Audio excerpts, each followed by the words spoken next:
Welcome to the Informed Parenting and Pregnancy Podcast. I'm your host, pregnancy-focused chiropractor, Dr. Elliot Berlin. Today, you're tuning into the after story from my guest, who is a personal development coach, and she was here last very pregnant and expecting her first baby. Congratulations. You are now a mama, Kathrin Zenkina. Welcome to the podcast. Thank you. I'm so excited to be back and excited to not be pregnant anymore. Because the last few weeks were just, I can finally hold my bladder. It's amazing. Like I don't have to pee every 2 seconds. I forgot what that was like. Well, what do you do with your free time? I mean, I got a whole baby to take care of. So thankfully I do have something to occupy my time now. Great. Last time I talked to you, first of all, you inspired me. There's so many interesting things about your background that needed to be overcome. And not only did you overcome them, you blasted them with the most powerful lasers ever and, excelled yourself forward into a place where not only are you thriving, but you help other people thrive. And then you went and had this kid. You were pregnant and you had visions of having a baby. You knew you were having a boy. Mm-hmm. Yeah. And on a spoiler alert, that came true. And it's so interesting because I had visions of how my birth actually ended up that I thought were just flashes of like my fears and things like that. Like things that's like, that's not going to happen. That's not what I want. And yet that is what ended up happening. So it's very interesting. I'm excited to share the story. Okay. I can't wait. You told me the third trimester felt like it was lasting forever. Mm-hmm. The baby, I know for a fact, was pushing deep into your ribs. I don't even know how you could breathe. Oh my God. Oh, and that is a big part of the birth story too. Oh, really? Oh, yeah. Wow. It's all coming together. I'm glad we did that before episode. I know. And you were nesting like crazy. All right. Your plan was to give birth at home in your apartment and you wanted labor to start naturally. How did things go from that point? Yeah, I think it was maybe 2 days after our or actually the next day, because the next day was 39 weeks. I started to see signs of the pre-labor coming in. I think the first one was like a little bit of bleeding. Like I woke up to some spotting and then I noticed the Braxton Hicks started to get more frequent, not more intense, but more frequent to the point where I felt like I was having them a minute apart, like all night long, but they were never intense. So I never saw it as like, this is labor. Thankfully, my midwife and doula, they have coached me so much about like what labor actually is versus what that like pre-labor leading up to labor is like. So I was like, under no circumstances am I texting them, calling them. Like, I know this is not legit. I mean, it's legit, but it's not like the real actual thing where they have to come over and help me with this. And it was never something that I had to breathe really through. It was just like, whoa, my stomach keeps tightening over and over and over again. I remember the day I actually went into labor, it was 40 weeks plus 3. And so that was like a combination of 10 days of this, like, okay, is it happening? Is it not happening? And my midwife and doula and every intuitive in my life were like, no, you're not giving birth until August 10th, 11th. We definitely see 10th or 11th. And this is now August 4th, the day when I started experiencing like what I thought was my water leaking. Now, I didn't want my water to leak because I was GBS positive. And I didn't want to start that process of like, oh crap, we need antibiotics or whatever it was. And I think I chose not to do antibiotics unless something happened to where my water is broken for a really long time or whatever. We just kind of like wanted to wait and see. And I was like, dang it. And so it started the process of like checking like the pH of the fluid. Is it this? Is it that? And I remember my midwife was like, I think it might be a high leak just because it's so minimal and it just is like not really like gushing out or anything like that. Let's have Dr. Steve Rad, who's done my ultrasounds throughout my pregnancy because I had a midwife who doesn't do ultrasounds. So she would send me to her favorite doctor to go get ultrasounds at because his tech is amazing. He's like a high risk pregnancy doctor. I'm not high risk, but she loves sending people to him because his machinery is incredible. He's just like, the pictures are so clear. Everyone's like, how do you get such clear ultrasound pictures? And I'm like, Dr. Rad. So she wanted Dr. Rad to look at my fluid levels, determine if it was a high leak. And also it was time to do the non-stress test. And of course, being 40 plus 3, I was like, I don't feel like going anywhere. Like, can he come over to me? And my midwife is like, yeah, I think like his after hours or his house call is the same price. And I'm like, perfect, have him come over. And so he came over that night, August 4th. And I want to say about an hour before he arrived, I started to have like what I would read about, what is a contraction actually like the labor contraction, which is it's like Braxton Hicks tightening plus a period cramp. And so that's where the pain part comes from. The contraction is like the discomfort, and then the period cramp sensation itself is the quote unquote labor pain. So I was like, this is very interesting. And actually, really quick, I was feeling the period cramp sensation that week as well, but it never accompanied a Braxton Hicks. It was just like constant, just dull cramping. So I was like, this is very interesting. I'm getting like half of a contraction here and there. And I'm like, okay, whatever. I feel like things are starting to kick up. So about an hour before, I'm like, oh my God, I have to actually like breathe through some of these. And then Dr. Rad walks into my house to do like the non-stress test and ultrasound. And he was also curious about like, let's just look at the baby and whatever. Why not have an ultrasound? And so I was on my couch, literally where I'm recording this right now. And he comes in and everything just stops. Like there is no more contractions. Every sign of labor is like all of a sudden gone because I'm distracted by Dr. Rad, and I'm just distracted by the whole process. And I remember reading about how like if there's a new variable introduced to labor, it can pause, right? If there's like, a threat or something or a new energy that comes in, it can change the frequency of contractions. It can stop them, blah, blah, blah. So I'm like, this is interesting. I don't know if that was just like more pre-labor or Dr. Rad was distracting me. And so he was doing the ultrasound. He's like, I don't think you're in labor because you have so much fluid. The baby is still so high up. And, he's in my ribs. He's still so high up. I think like it's going to come on in the next couple days to a week. And I'm like, okay, that's pretty much in line with what people are saying. Mm-hmm. All right, that's great. The moment the door shuts, boom, it comes back on again. And all of a sudden, I am having like a harder and harder time with them. They're coming on a little strong. And I'm like, okay. Just like curious, did he determine whether there was a leak or not? He said there's still so much fluid. Like if there was, it's very, very minimal. It's not like a huge sign of the water is broken. Like you're fine. Like it's not a big risk to being GBS positive. Like if there is a leak, it's so high up and so minimal, like there's nothing touching the baby right now. And I'm like, okay, perfect. And he leaves and like, boom, all of a sudden we start timing them and they're like 4 and 3 minutes apart. And so how long was he there for? Maybe an hour. So for 1 hour, nothing really. Nothing. Yeah. And then right all before, sudden, yes. And then as soon as he leaves. And right before they were like 7, 8 minutes apart. So all of a sudden it's like 3, 4 minutes apart for a minute long. And we waited for it to get to that like hour. Cause like you're looking for the 511, right? And this is like 3411 for me. And let's just explain what that means. So 511 is something my doula taught me where you're having contractions at least every 5 minutes apart or less for 1 minute duration, each of them for a full hour. So you're timing them over a full hour. They're a minute long or less, 5 minutes or less apart. So that's considered labor. So we got to that point and all of a sudden I'm like, a shower sounds nice right now. So I go into the shower and the sweet, sweet relief that a shower provides. And this is a huge part of my birth story because that shower and the water heater in my building is incredible. The water never goes cold ever. So it's like hot, hot water feels so good and I can handle them so much easier. And I'm like, oh, this is perfect. I'm just going to be in here for a little while. But then all of a sudden I notice I'm getting vocal with these contractions and I'm like, oh my God, am I going to have one of those like 3-hour labor stories or like, first time moms I know are notorious for going 24 hours plus in many cases. Am I going to be one of those fast labors? And my mom also told me, she's like, I have a feeling your labor is going to be really fast. And I'm like, oh my God, it's like literally happening. So my husband, finally, I'm like, call Lori. So he calls my doula. And my doula is like, okay, put the phone in the shower so I can listen to her while you like do whatever. So she's listening to me and she's like, okay, I'm heading over. I'll be there in about an hour because she lives all the way in Malibu and we're all the way in Beverly Hills. So it's going to take some time. And she said an hour to be safe. So she's like, I'll be there in an hour. And an hour goes by and I'm still in the shower. And Lori walks in and she comes into the shower and she starts talking to me and just kind of like assessing the situation. And she's like, okay, Kathrin. Oh, she starts timing them herself. And she's like, okay, Kathrin, we're still very early. And in my head, I'm like, are you sure? Are you sure we're early? And she's like, we're very early. So I'm going to put you guys to bed.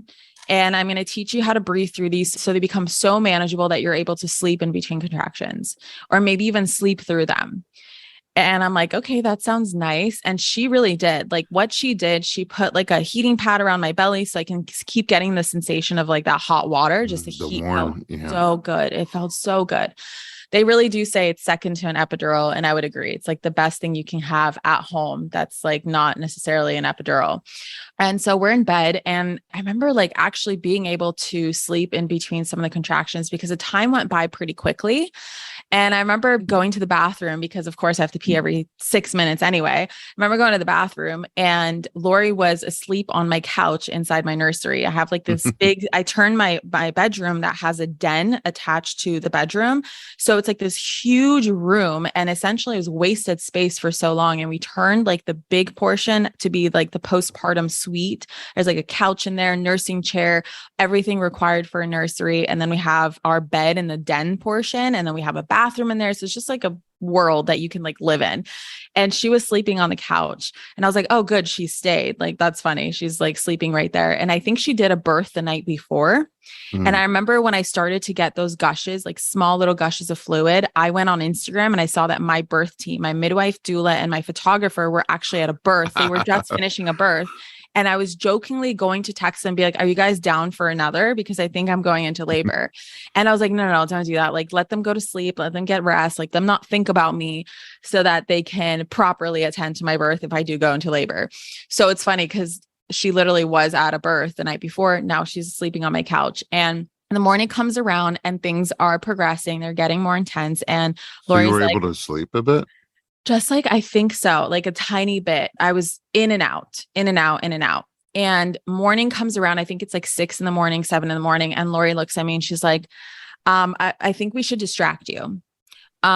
Let's go on a walk. I know you probably are going to hate me for it. It's not going to feel the best when you're starting the process of going on a walk, but once you're out there, you're going to be able to walk through these contractions and we're just going to get some fresh air and sunshine. It's going to feel nice. And I'm like, I want to go to the shower. Like a walk is the furthest thing that I want to do. Can I tell you something right now? Yeah. What? First of all, I am very impressed because I listen to a lot of birth stories and they're all fascinating and interesting to me. But the level of detail that you remember, maybe it gets fuzzier later. I don't know. But the level of detail you remember is kind of amazing. But Really? also, your storytelling is also pretty amazing because I don't know. I deliberately didn't talk to you before the podcast. I have no idea how your birth went from this point Okay. forward. Yeah. And the way you're setting it up, I still don't have a clue if you're going to give birth in 10 minutes or 10 days. Nothing. But in either case, I guess we should take a break. We'll be right back.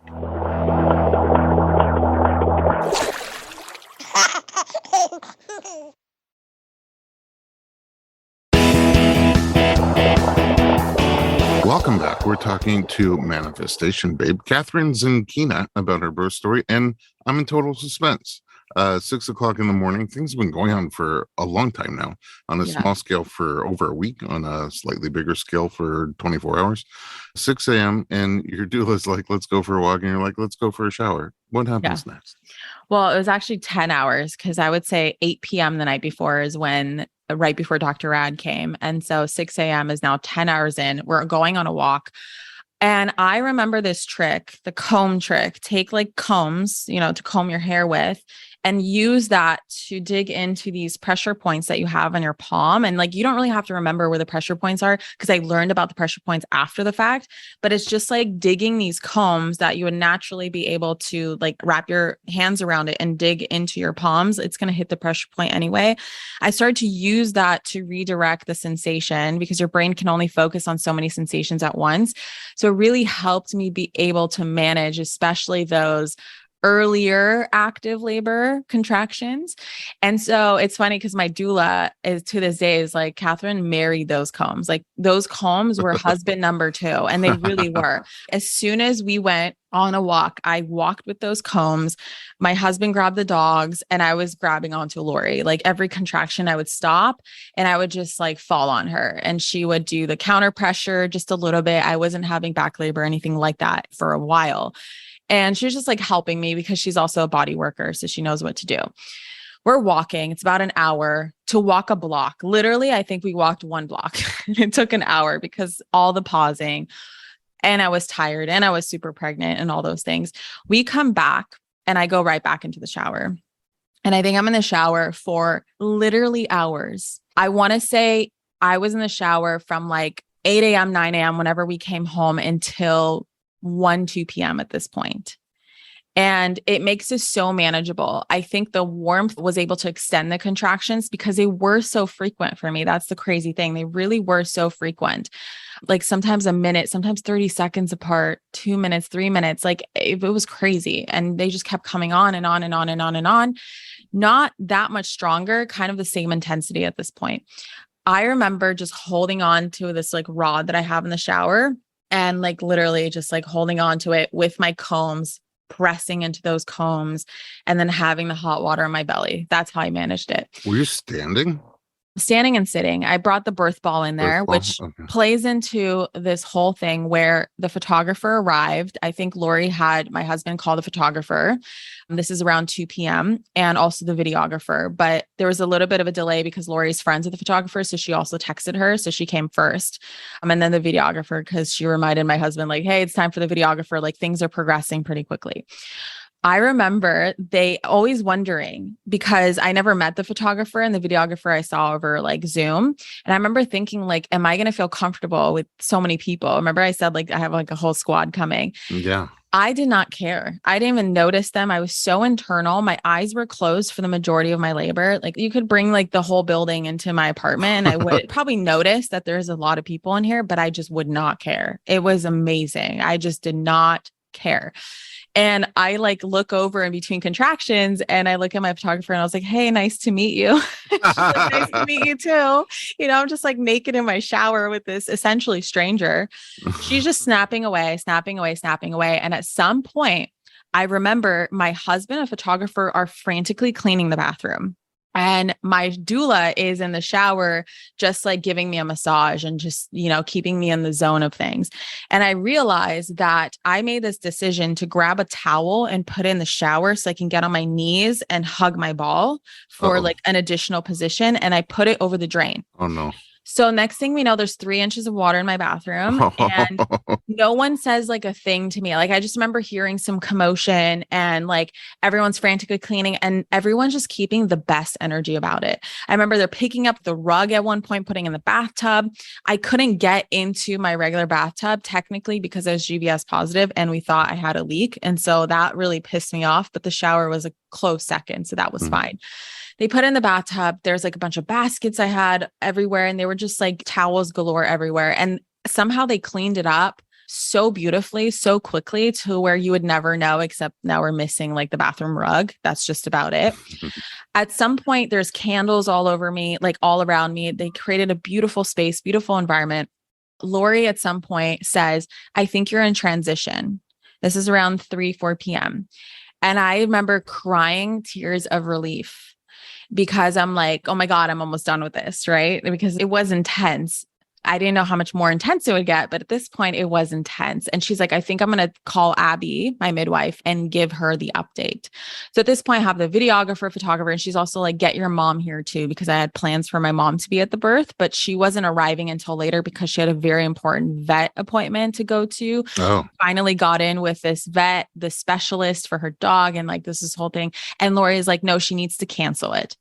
And so my mom did end up canceling it. She comes over and my mom and Lori were talking about how it would be so healing for my mom to be at my birth because my mom had so much birth trauma, like horrible, horrible birth experience. And thought it would be a great idea for my mom, first of all, to support me, but also see how beautiful birth can be and like how you can be in a loving space. And I had the most loving people around me and it truly was incredible. And my mom arrived and Lori kind of showed her how to give me massages. So my mom got involved and her and Lori were with me in the shower. And then at some point it was just my mom.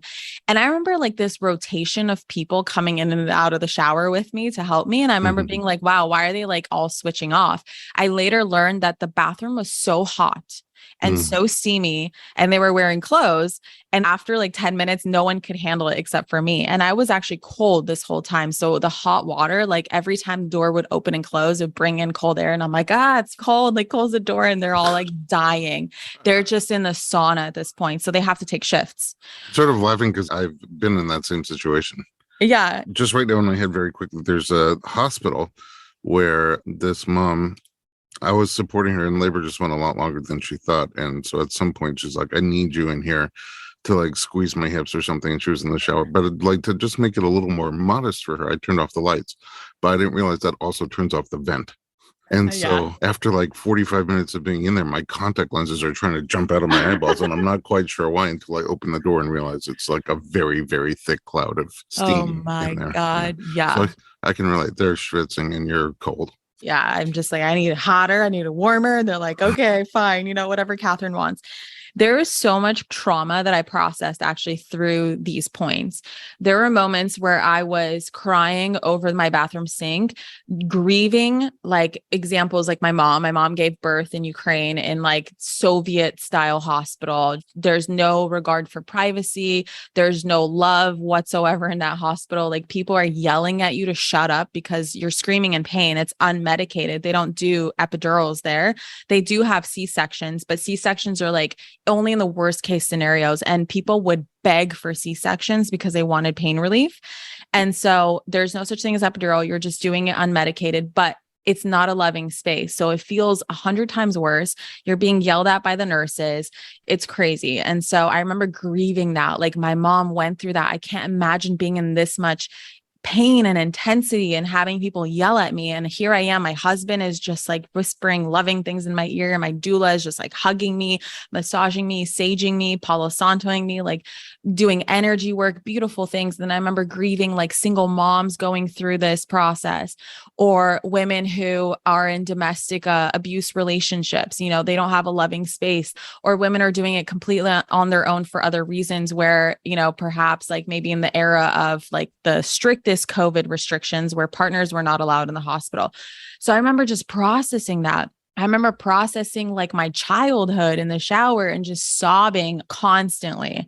So emotional. That had nothing to do with the pain. It just had to do with all these things that were coming up. My doula at one point, she's like, I feel like we need to scrub a bunch of shit off of you. I'm like, yeah.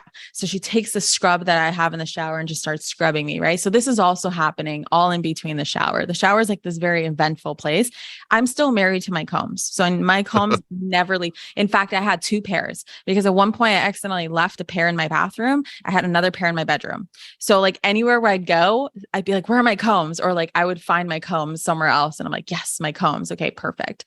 I got tired of the shower. And honestly, the shower was so tiring to me. So at some point I left the shower. I go on the couch. My midwife, I think, is on her way at this point.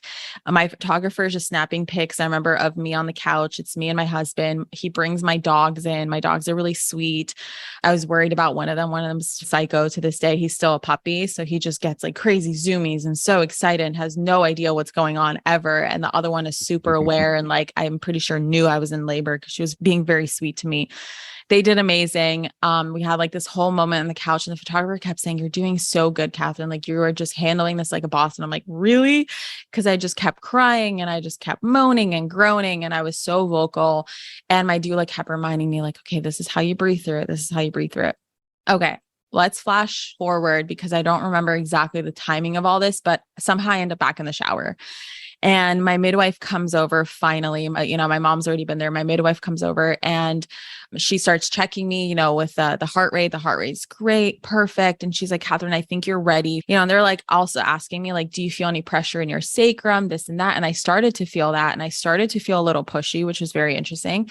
And she's like, okay, let's get the bath set up. And I'm like, yes, we're almost done. Right. This is amazing. Like, okay, we're reaching the 24-hour mark. Like, I think we're getting there.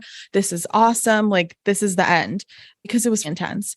And I get in the bath finally, and the most beautiful space that they made, roses everywhere, Wait, can I candles ask you, everywhere. does this mean she checked your cervix?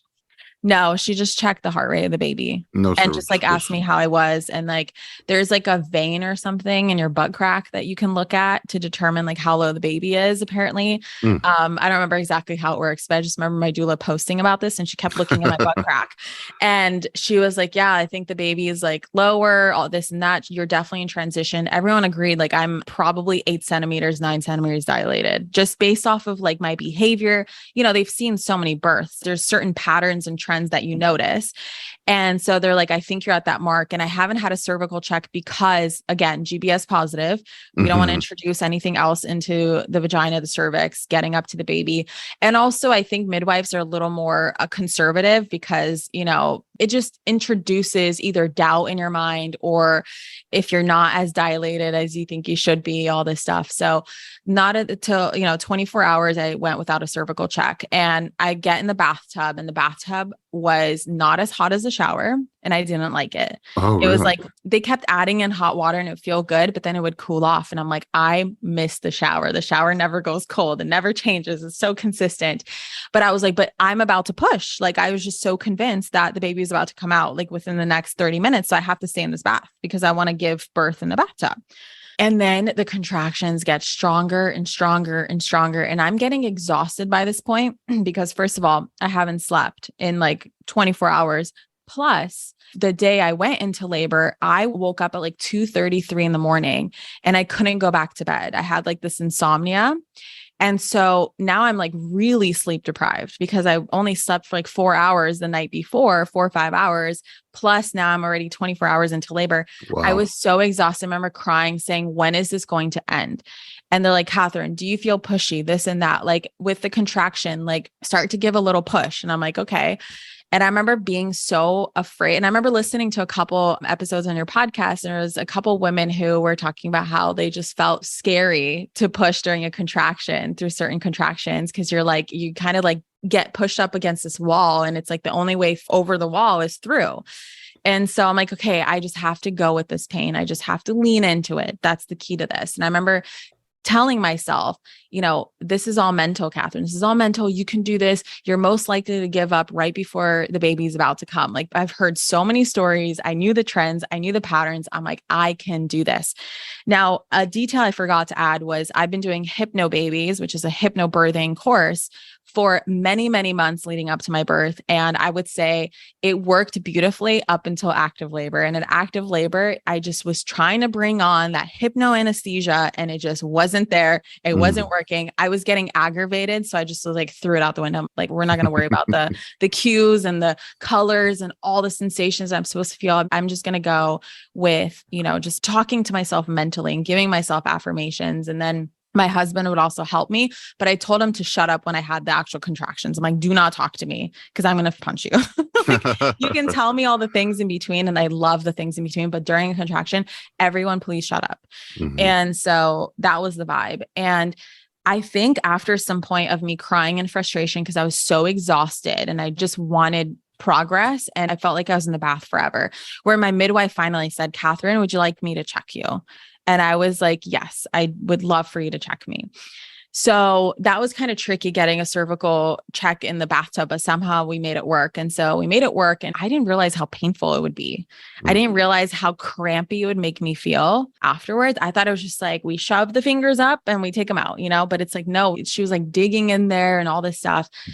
And I remember her taking her fingers out and she just didn't say anything. And I was like, okay, what does that mean?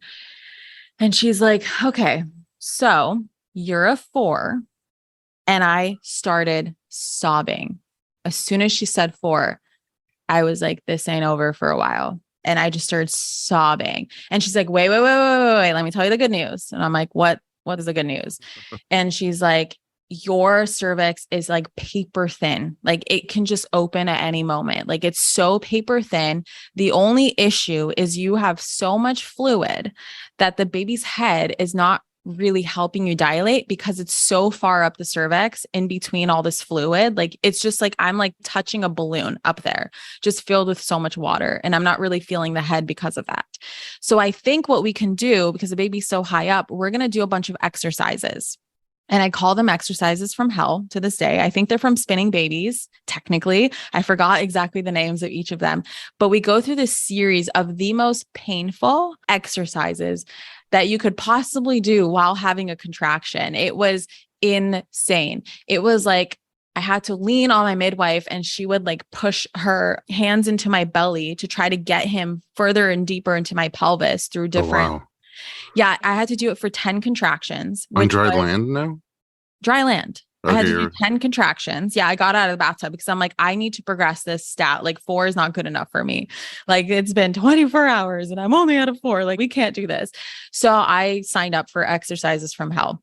So we do 10 contractions like that. Then she's like, okay, now we have to go to the dining room table. And I'm like, excuse me, what are we doing at the dining room table? Lunch? And so, which is funny because I remember at some point in the shower being like, did everyone find their snacks? Because I bought special snacks for the labor team. And I'm Well, like, you did said everyone? charcuterie Yeah, I didn't get to the snacks. Oh, charcuterie. you didn't get that. Okay, the We had coffee, the fruit, snacks. we had coffee, but it got even better because beyond the snacks, my husband ordered straight up like dinner for everybody. Oh, Like there was like a wow. buffet in the kitchen. And I remember coming out and I'm like, this is where the party's at. I'm like, I'm seeing food boxes everywhere. There's like a different vibe in the living room. It's like the place where they go to like kind of escape for a second and then come back to the The birth break space. room. It's the break room. My living room is the break room. And we come to the dining room table and they clear it. And I'm like, what are we about to do? And she's like, okay, you're going to lie down the half of your body. So from Oh, your pelvis upward is going to be flat on the dining room table. And then your legs are basically going to hang off. And I'm like, great, fantastic. And I'm like, how many contractions? And she's like, 3. And I'm like, oh my God, at this point, they're so painful. I'm almost screaming through them. So I'm like, great, but I'm doing whatever it takes. Like, I better be a 10 after this. Right. So we're doing the exercises and I have pictures of this. And it's literally like everyone has their hands on me, like mostly for support. And there's like my mom kind of holding me down. It a little bit triggered this trauma where when I was 6 years old, I split my lip in half at a bookstore. Fantastic story. I know. I literally tripped over carpet, landed on a corner of a bench, in the corner of a bench, split my lip.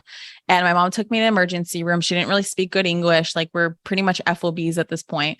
And so she didn't know like, oh, like we could sue the bookstore maybe, you know what I mean? Like my mom's just like, oh my God, we just have to go to ER and take care of this. And so she took me to the ER and I remember them strapping me down and holding me down to give me oh, stitches. And so it kind of triggered that, but not really because I remembered, this is a safe space, like it's a loving space, but I was feeling pain while being held down. So I'm like, oh my God, this is really more intense than I thought it would be. I remember asking, can I please like sit up between contractions? Like, Kathrin, you have to stay in this position. I felt like my back was going to break in half, but I made it through. I remember at one point I noticed someone in my house that I don't remember. And then I realized it was like my midwife's student assistant that I haven't never met. And I was like, who's this person? And then I realized she's with the midwives because she's handing them things and like they're talking to her. I'm like, okay, cool. And that's how I know like literally anyone can come in the space and apparently I'm fine with it. Like I'm just chill. And I know everyone had great energy. So I know like probably if they didn't have the best energy, I would notice, but because everyone had such great energy, never noticed. Then we go to the bedroom and we continue with 2 more exercises. And these are a little bit less painful, but still, I was so tired of being out of the shower. All I was thinking about was like, take me back to the shower. So after some time, after all the exercises, which I think lasted about an hour because we had to take it through so many contractions, maybe even 2 hours, my midwife was like, do you want me to check you again? And here's a detail that I want to share real quick, because after the fact, after the birth, that first cervical check, my midwife told me, like when she was doing a newborn exam, then like the next day, she was like, do you want to know the truth about that moment? And I was like, wait, what? What's the truth, Abby? And she's like, when I checked you, I had to put on the biggest poker face in my life. And I'm like, why? And she's like, because you were actually a 1 centimeter, but I could open you to a 4. That's why I said 4. And I'm like, oh my God, 24 hours to get to 1 centimeter. wow. And But I after, also wonder if that's why it was so intense. yeah, It's not just like go see where you're at. It was like sort of a little maneuver. yeah. Okay. So after the exercises, she checks me again and she's like, okay, you're like at a 5. And I'm like, that sucks balls. Like that is the last thing I want to hear. And at this point, the cervical check made me start cramping more, bleeding. I remember sitting on like these pads on my bed because she did it on my bed. And I'm just like starting to bleed everywhere. And I'm like, I hate seeing my own blood. I don't mind. I'm not queasy with other people's blood and like other people's medical things, but my own, if I see my own blood, I start freaking out a little bit. And I remember getting queasy and just being like, can I get back in the shower? And actually before this, my midwife is like, okay, here's what we can do. She's like, we can let it progress the way it's progressing currently, which you are making progress, Kathrin. Like, I just want to remind you, you are making progress. I know it's not as fast as you want it to be, but you are making progress. So we can let it progress the way it is. And I remember in my head being like, hell no, like this is too slow. Number 2, she's like, we can break your water. But if we break your water, she's like, I just want to let you know, it is now an intervention that we're introducing into the home birth space. I know like there's a risk of cord prolapse. I remember she called Dr. Rad and she's like, was there in your ultrasound? Thank God I had an ultrasound so close to like basically at the start of Right. labor because they could see exactly what was going on, what his position was. And he did not see the cord below the baby's head. So that's a great sign. But she's like, but we want to be super careful. It would be about a 30-minute process because we wouldn't just break it. We would poke it and let it do a slow leak. So the baby's head would very slowly come down. We would basically essentially hold his head and bring it down to your cervix. You would have to be in bed for 30 minutes. So all those contractions, and it would intensify your labor so much more. And I remember being like, I don't like that plan either. Like that plan doesn't sound good to me I'm either. like, there are not big enough combs in the world I know. for that. And I remember from the very beginning, my 10-week appointment, I remember looking at Abby and being like, my number one fear in birth is cord prolapse. Like Oh, I wow. read about cord prolapse and I don't like it. And she's like, Kathrin, like we would know, like there's so many signs leading up to it. Like, don't worry, like you're going to be fine. And I'm like, okay. So I trusted my birth team through this whole process, never had any fears come up except in this moment. I'm like, in my head, instantly, I think I'd much rather have my water broken in a hospital than at home, because at least if anything happens, I'm already there. Like we're already primed for a C-section, right? Cord prolapse, essentially what happens here is because the head is not down low blocking your cervix, then, if the cord comes through first from the uterine side to the birth canal, and then the baby comes through, the cord can get compressed, which is a serious medical emergency. But the way I see it right now, you have the choice to just not break your water and just keep things going at the slow pace that they're going, or have them do this like slowly to try to bring the head down so it is covering your cervix at home, or it sounds like in your mind, maybe go do that same thing, but at the hospital. And I still have no idea where this is headed, but I do feel like it's time for a second break. So when we come back, we'll get the rest of the story.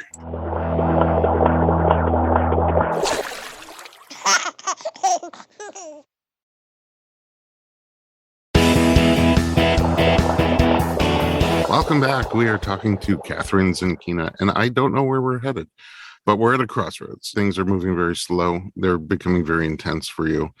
And you either could keep going at that slow pace. Your midwives could do a slow water break at home. Or did they give you other options? There was a third, and for some reason, for the life of me, I don't remember it. I want to say they said like you can go get extra support at the hospital, but I don't think they said it at this point. I don't think it was ever anything brought up until much later. But I remember asking, can I go back in the shower? And they're like, yes. And I'm like, perfect. Goodbye. Right. Like I'm going to the shower. like I've had enough. I'm like so aggravated with the process by this point. And I just remember going back to the shower. And yet still these contractions are, I swear to you, every 30 seconds to a minute apart. I'm not getting a break. And at this point, I start getting back labor. Oh, no. And it's so weird because usually back labor could be from the baby's positioning changing. I don't think his position changed. And it was so interesting because back labor also comes from the baby being low in the pelvis, which we know he's not low. But I get back labor. And I remember my mom, I was like, Mom, I need your fists on my back. Like, do not let go. And she's in the shower with me, like helping me with that. And then, of course, her and my husband start doing shifts. And at this point, I didn't know this, but the entire birth team goes to the living room, the break room, and they start calling up people. Like my midwife was trained by her aunt, who's been a midwife for 20 years. She starts asking, like, what are our options? What can we do? Here's a scenario. Here's the situation. She's not dilating. Baby's so high up. I remember he was just in my ribs. Like every contraction, it would wrap around his ribs, causing me additional discomfort. So that really sucked.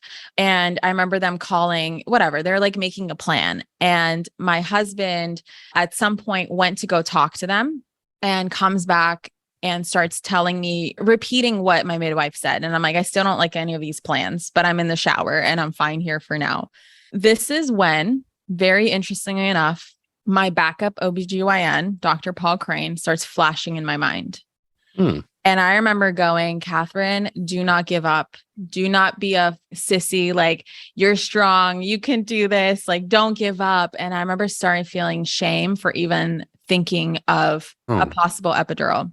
It sounded so good in the moment, but I wanted that home birth so bad.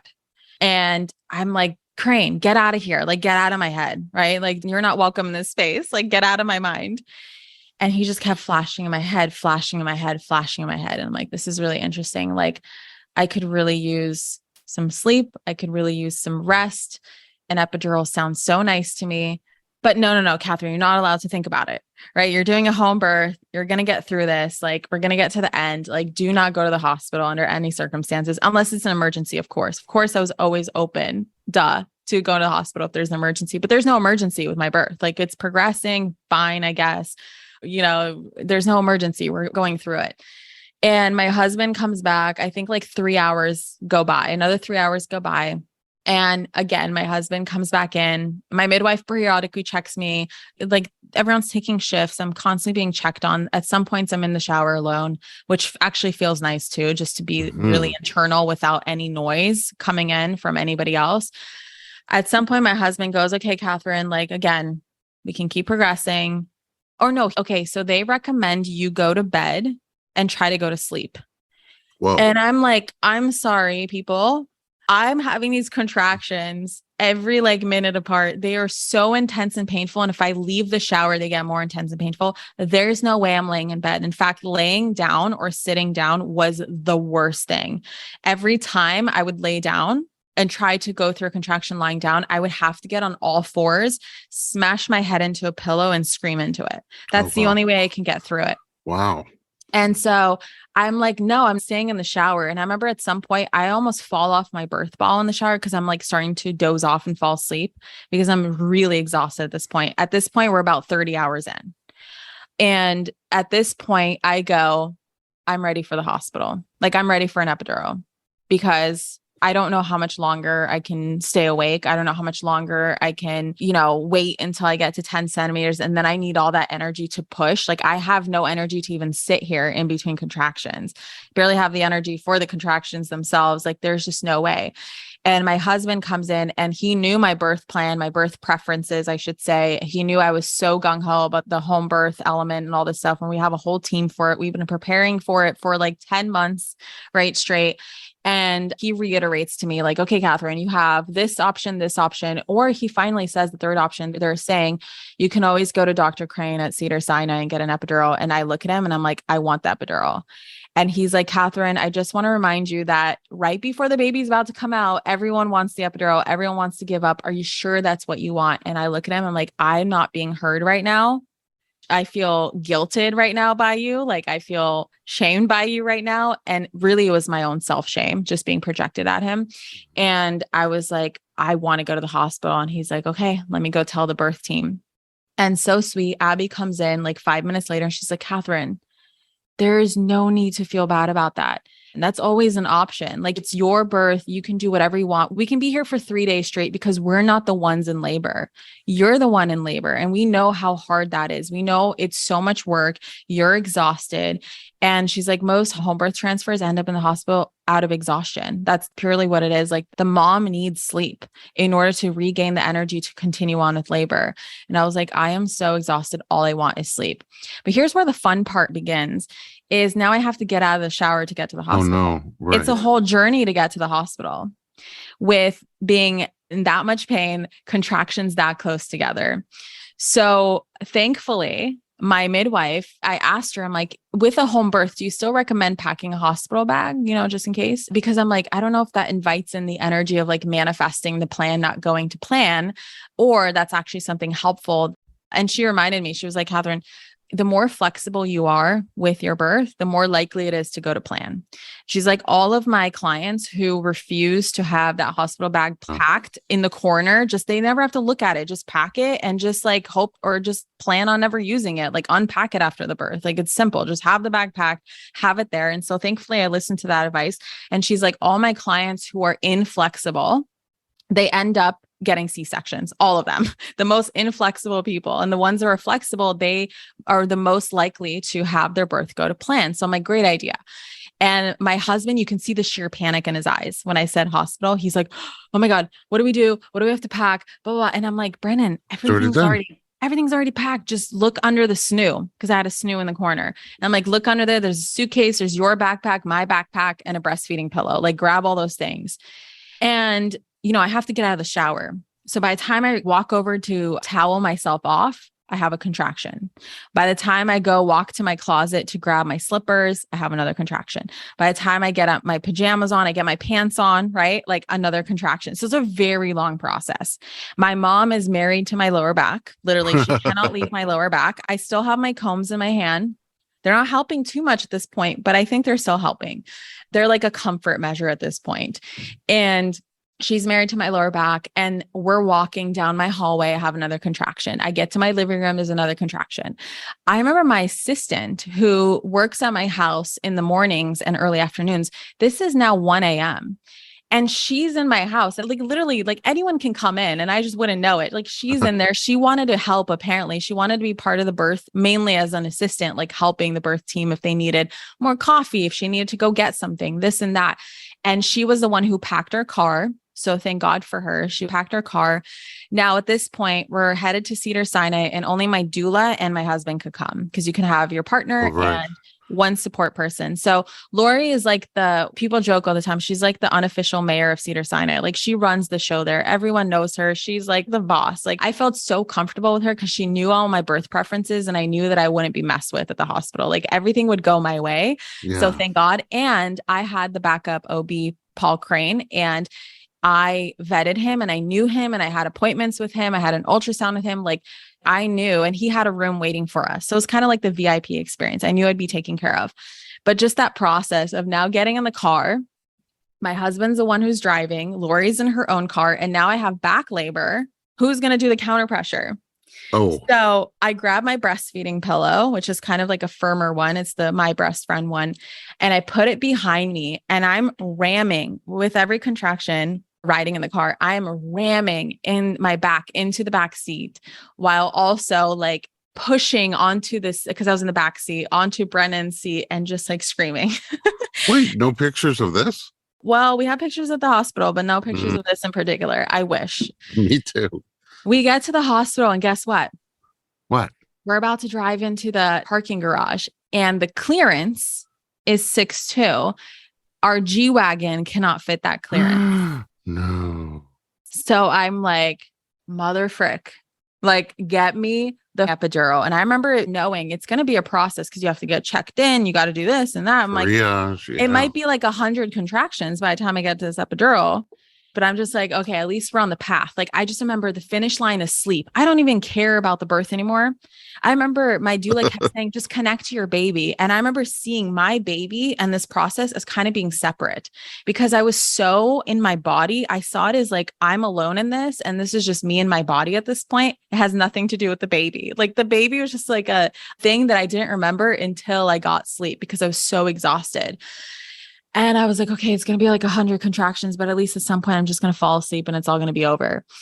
And okay, at this point, my doula comes up with the plan. She's like, okay, Kathrin, I'm going to meet you at the entrance of the parking garage and we're going to walk up this hill essentially together and we're going to walk into the hospital. And I'm like, oh my gosh, like that super steep hill where the cars go? Yes. Oh, I'm walking up there with contractions. Okay. Yeah. Wow. I struggle walking up there with no contractions. Yeah. It's very steep. It's very steep. And we walk up to the security. And of course, the security has an issue with Lori for some reason and like not letting her in. And I remember me and my husband agreed. We're like, if it's me and my husband in the hospital, we prefer me and Lori. Like if one person for some reason couldn't come, I want my doula there over my husband, which is very interesting. But my rationale, and he was totally aligned with this. Our rationale behind it was like, Lori just knows what's going on. We have no idea what's going on. We've never given birth in a hospital. We don't know what they do, what they don't do, like what the procedures are. Like we need someone who's in the right space, who's done this a million times, who can be able to guide me. But thankfully, all three of us got through. We go up. And we're checking in and they're asking me a million questions. Yes. And it's not like I was in labor for like 4 hours. I'm like, okay, time to go to the hospital. Like this is 30 plus hours in. I've been in this for a long time. They're asking me questions. I cannot comprehend them. I remember them asking for my ID, for my insurance card. And I'm like looking for these things. And then I have to pause every minute and just go, ooh, like... And thankfully there's no one around really except for us and the people checking us in because it's like 2 a.m. now. It's weird. I don't get it. Like when we used to check into hotels 20 years ago, before there was online check-in and all that, you would wait in Yeah. line and then they would have a Yeah. million questions. You're like, Yeah. I just want to go to the room. I Yeah. I just want to probably go to need the sleep. bathroom. I want to sleep. I want to shower. Yeah. But your story is so interesting that we're going to have a fourth segment. So let's take a little break and then we'll really find out the rest of the story.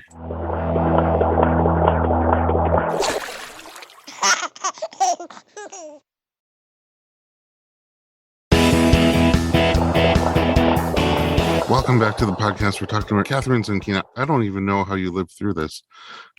Just Me neither. so much intensity, and not just in your body. Obviously, there's a lot of intensity in your body, but in your mind and some of the things that you were talking about, just processing for other women, how they go through it without this kind of support and trauma and violence. And, some of the things that you experienced as a child, as a young adult as well, just burning through all that emotionally while at the same time burning through this very, very intense journey physically. Wow. I mean, thankfully, you're very strong. Thankfully, you had picked out some really great support for yourself. So at this point, you've walked up the steep hill. You're checked into the hospital. Checking in. No, we're still checking in. You're Okay. doing the 20-year-old hotel check-in. I remember at some point she's like, okay, while your husband's doing this, I'm going to have you sign a bunch of things on this iPad. And my husband goes, oh, no, she's not. Like, I'm going to read through exactly what she's signing before she signs it. Cause that's my husband. He's like the contract guy. He loves to read all my contracts. Like, hates it when I sign contracts because I'm just like, yeah, I skim through it, whatever. Like, I know the importance of it, but like most of the time I'm not signing these like huge life or death contracts, but essentially in a hospital, like you want to read the contract, kind of are, yeah.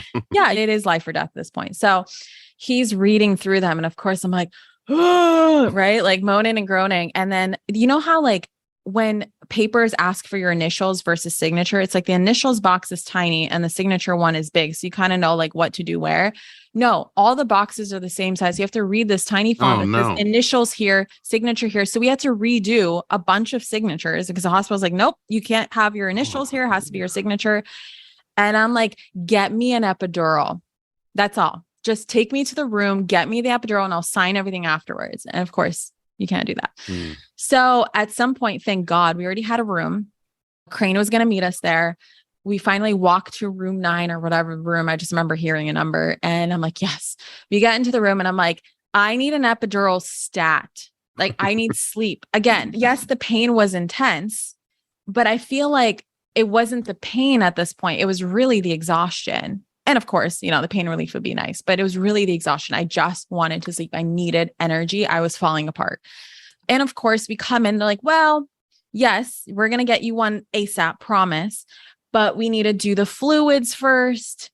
We need to get an IV in and like, it's going to be another 10 to 20 minutes. And I'm like counting how many contractions that is, right? That's all I'm processing through. I'm like, how many contractions is that? And even before that, the nurse starts asking a bunch of questions. Like, why are you here? What happened? This and that. And I'm like, oh my God. Okay. So I'm like hunched over the hospital bed now through these contractions. Lori's helping answer all the questions. Thank God. They come to do an IV. And if I'm so dehydrated at this point, because I forgot I was vomiting all throughout my whole labor, could not eat or drink a thing. I remember they kept offering me watermelon and like really hydrating foods. I maybe ate like 3 pieces of watermelon in the last 30 plus hours. And mind you, I had dinner at like 5 p.m., before my labor started. So it's even longer. No food, barely any water. I'm so dehydrated. They can't find my veins. They go in, they start poking and prodding. I think they blew through like 3 veins. Yeah, because there's no fluid. It comes out the other side. Exactly. And I have my combs still. And thankfully the combs worked beautifully for these needles. I did not feel the needles until they started digging through, and then it was pretty manageable with the combs. And they're like, oh no, we have to get another nurse who is more skilled to try again. And I'm like, oh my God. Okay. So the nurse comes in, she gets it in right away. Thank God. Okay. We're good. They're like, now we have to wait 10 to 15 minutes for you to get the fluid. And I'm like, okay. Then finally the anesthesiologist walks in and she introduces herself. And I think she was like a student, like a resident anesthesiologist. And my doula, Lori, she goes, no, we don't do that here. We need the attending anesthesiologist, please. So of course it's a whole nother process, but thankfully she prepares me. So she like wipes my back. And I remember thinking like, I don't really want the epidural. Like I remember looking at the hospital and the sterile environment. I'm like, this is not what I want, but I want sleep more than anything. So I'm willing to go through these things. And I'm grateful these things exist so that I'm able to get the rest that I so badly deserve. Mm-hmm. So the anesthesiologist walks in. And of course, at this moment, I'm like, oh my God, like I never wanted my spine to be messed with. Like, oh my God, this is so scary. There's a needle going into my spine. And I remember just like, cause I'm very spiritual, I remember praying for all my angels, all my guides, God, angels, universe, whoever is watching over me to just protect me in this moment and make sure that everything goes fine and there's no complications, that it actually works. Cause there's a risk that it might not work. And I was afraid of that risk. And so she was like, you're going to feel, these weird sensations. And it was weird. Like I felt liquid pouring down my spine. It was the most bizarre like feeling I've ever felt. Like inside? Yeah. Like you can just feel water going down your spine. Wow. It was bizarre. And then she says it might take 10 to 15 minutes for it to kick in. And again, I'm like, please God, like, no, like make it kick in immediately. And thankfully within 2 minutes, I was numb. So it kicked in really fast and I react very quickly to like supplements and medicines and just my body's very sensitive. So thank God it kicked in quickly. And then I went numb. And then Crane walks in and he's like, hi guys. And it's so cute. And it's so amazing that he was there because he was only there for the purpose of my birth. So he came in at 2 a.m., like looked like he just woke up. Like Lori just woke him up out of bed. Of course, I'm sure he was sleeping at home. And then he walked into the hospital and he's like, okay, what's going on? Let's check you. When they checked me, I was still, I think like a 5.5. Whoa. After all that? Through all that whole process, I only dilated like maybe half a centimeter to maybe he said 6. I don't remember. But it was, again, if I was at home, I would still be like 5.5 or 6. Right. Wow. And I was like, thank God I got this epidural because now I can fully dilate because I can relax. I can sleep. So Crane says, all right, we're going to just see how you progress. I'll come back in a couple hours. I'm like, yes, everybody leave for a couple hours. Do not touch me. Do not talk to me. Let me sleep. So my husband sleeps on the couch. My doula makes a bed out of pillows on the floor. And my husband's like, no, Laura, you're going to sleep on the couch. And she's like, no, you're sleeping on the couch. I'm here all the time. I know how to make a bed out of these pillows. Like, I'm great. I do this all the time. Like, just let me be on the floor. So she's on the floor and she's been with me now for a total of 40 hours. Like she was hands on me, like with me for now 40 hours, like doula of the year so far. And the day right after she just did a birth. Right after she did birth. And what's crazy is that right after my birth, she had another birth. Oh my. Yeah. And I was like, Lori, you poor thing. Life. Like you better sleep for 2 weeks after all these births are finally done. So I get sleep. And I remember around 5 a.m. Crane walks in, nurses walk in, they're coming to check me. And I think they were like flipping me from side to side in between, but I don't remember any of this because I was just so deep in my sleep. I was just like, whatever, move me however you want. I don't care. And at some point it started to wear off and I could feel his butt in my ribs again. And it was causing me that discomfort that I did not want to feel. And I was trying to explain to them that I don't feel pain. I feel immense discomfort in my ribs. Can you please up the epidural? Like I am losing numbness on the top half of my belly. I'm numb from the legs down. I'm numb from like my belly button down, but I'm starting to feel his butt in my ribs and it's really uncomfortable, which just shows that he's still so high up, right? Like it's crazy. And they're like, okay. But when you're about to push, we have to turn down the epidural. I'm like, that's fine. I'll be able to handle it around that point. Like just numb me again. So they do. And I want to say, if you've never had an epidural, it is the wildest thing to ever exist because I knew that you would go numb. Like I knew that you would not feel your legs or your abdomen essentially. I did not know that your brain literally disconnects from your legs to the point where I would look at my legs when I would see them, when they would uncover the blankets to move me. And I would go, I'm not supposed to have legs. Where do these legs come from? Wow, that's so weird. And I'm like, what? Because like logically, I'm like, no, Kathrin, you have legs, you have an epidural. But like illogically, I'm like, I have legs. What? Whose legs are these? It was so crazy.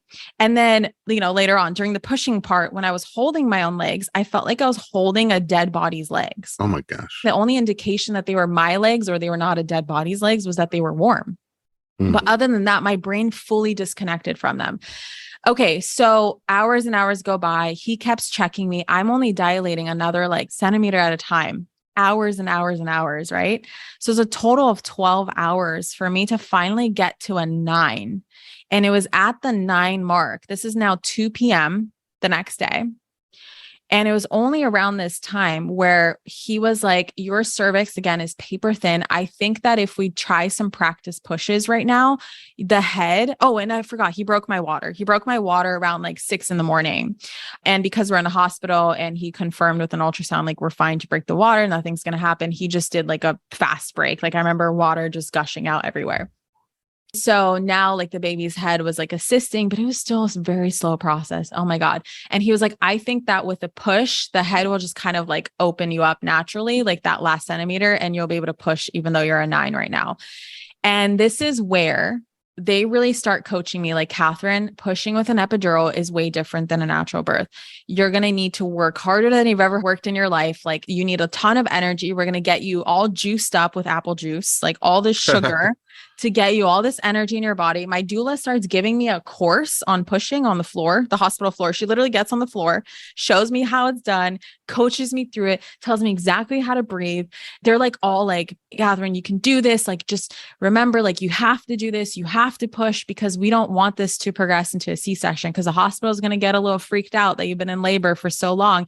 Even though Dr. Crane is such a fighter for your birth preferences in the hospital, like it's going to be the hospital's rules, right? He has to abide by them. So you're going to have to push this baby out. So I remember thinking, I'm going to give him the best pushes in my life. I'm going to manifest this baby out of me so quickly. And I literally visualized, because now I can think straight. I can visualize like Crane, Lori, my husband, and the one nurse there being like, oh, this baby's really coming out. Like we really need to prepare, to catch the baby. Like the things are, wow, she's pushing amazing. Like whatever I thought I would hear. And then I give them one push and they're like, exactly how I envisioned it. Wow. Oh my God. I moved the baby's head by like an inch or two with one push. Wow. And they're like, oh my God. Okay. So Crane starts like dressing up, to catch the baby, this and that. Like the nurse who went on a lunch break, who was my nurse for the majority of the night, they start like calling her back, like, hey, like things are progressing quickly, all this stuff. Or I think she had to take like a mandatory lunch break. And I think that they thought she was going to miss like the baby coming out. She came in like, right, perfect timing, all this stuff. I pushed for maybe, because we have footage of this, my husband set up a full frontal 4K camera in front, right? Because we didn't have the videographer there anymore. So he was now the videographer. And I was like, I want this all filmed. I don't care how raw and real it gets. I want it all filmed forever. So he sets up the camera. And again, I'm like pushing for 5 minutes and I'm like, Brennan, get the camera out right now. And they're all like, Brennan, set up the camera. Cause I remember like I wanted the camera. And I remember telling the nurse, I need to know the exact time this baby is born, like the exact time, because astrology is major in my life and human design and all these things that you need birth time for. So I need the exact time. And she's like, don't worry, we got you. There's 2 of us that check the time when the baby's out. And I'm like, perfect. So I'm like lining everyone up and everyone's lining each other up. And we're like, okay, we're going to do this.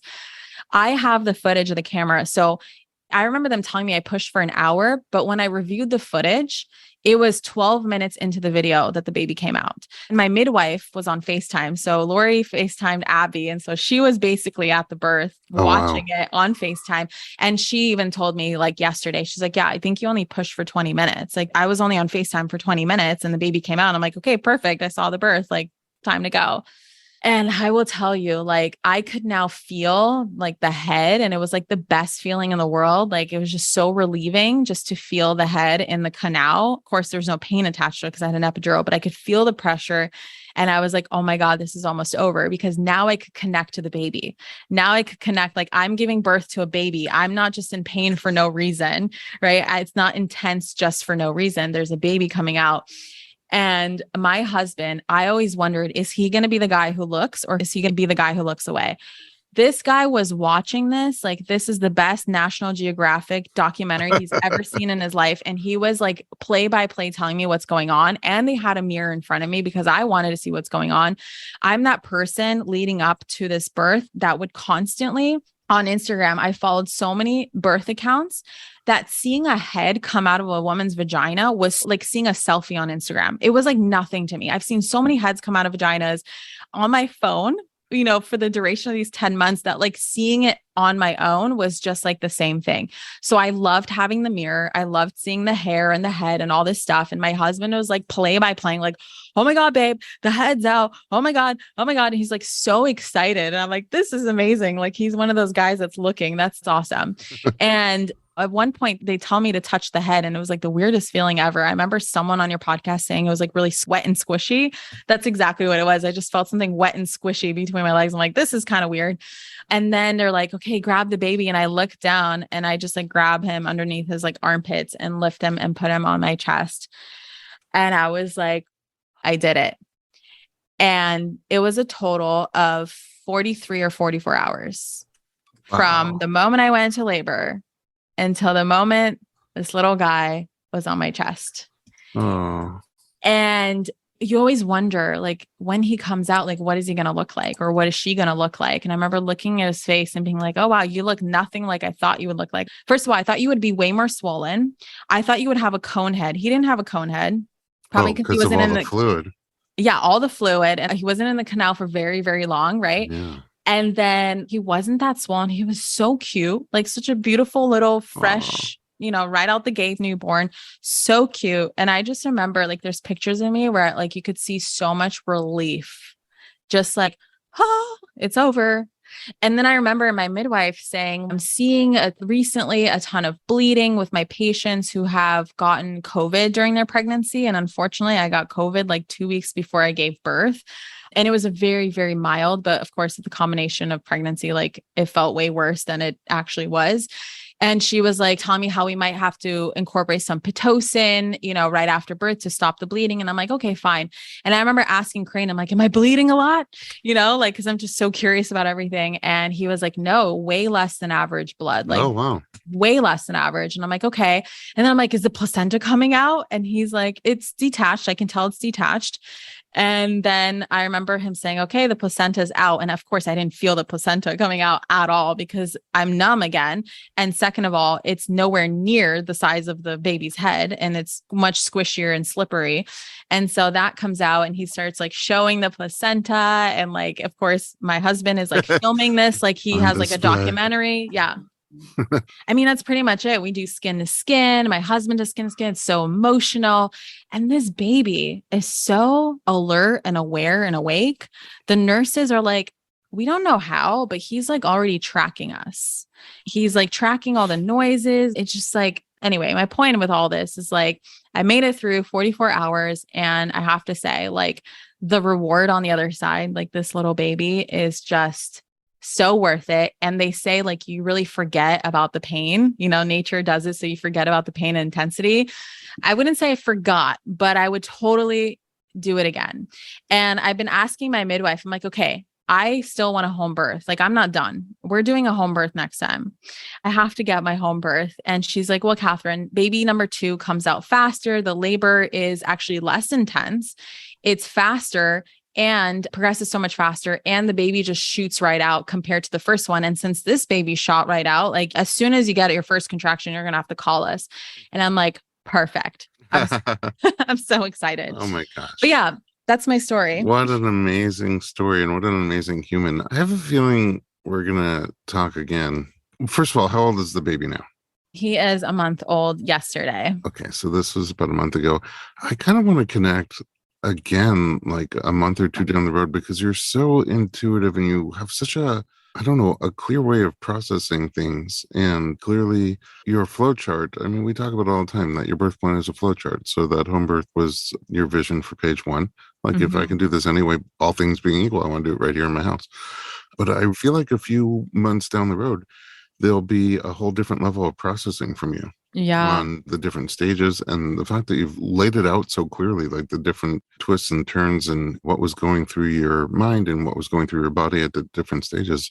I'm very curious to talk to you a few months down the road and see what you so down. Yeah. All right. We're going to be back. In the meantime, I will say, where can I buy some manifestation combs?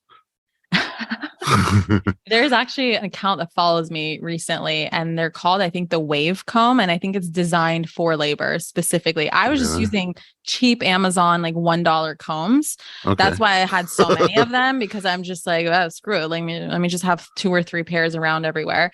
And I remember reading the reviews and I'm like, everyone's like, I use these in labor and they did not break. And I'm like, perfect, unbreakable plastic combs.